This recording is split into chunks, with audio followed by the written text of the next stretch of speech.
Tomato, মরিচ, বেগুন এগুলো 25 থেকে 35 দিন পর্যন্ত প্রাথমিক পর্যায়ে এটার ফ্লাওয়ারিং স্টেজ থাকে।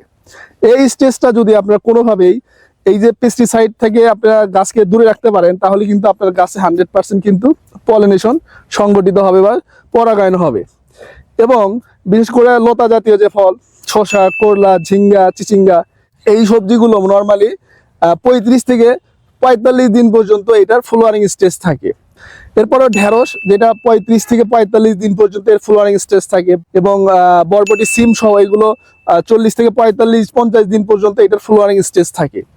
এই কথাগুলো বলার উদ্দেশ্য একটা, এই ফ্লাওয়ারিং স্টেজে যদি আপনি অত্যাধিক তীব্র মাত্রায় যদি সিস্টেমিক ইনসেকটিসাইড যদি জমিতে অ্যাপ্লাই করেন, ব্যবহার করেন, তখন কিন্তু আপনার উপকারী পোকাগুলো মারা যাচ্ছে।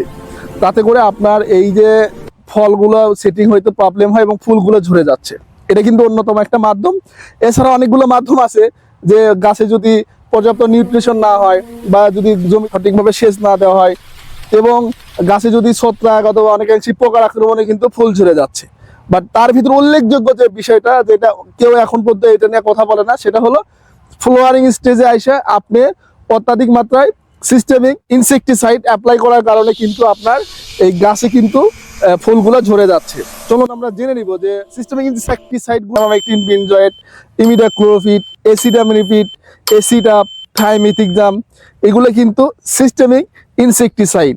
এগুলো কিন্তু অবশ্যই আপনারা ফ্লাওয়ারিং স্টেজ যখন হবে সম্পূর্ণ কিন্তু এইগুলোর থেকে বিরত থাকবেন।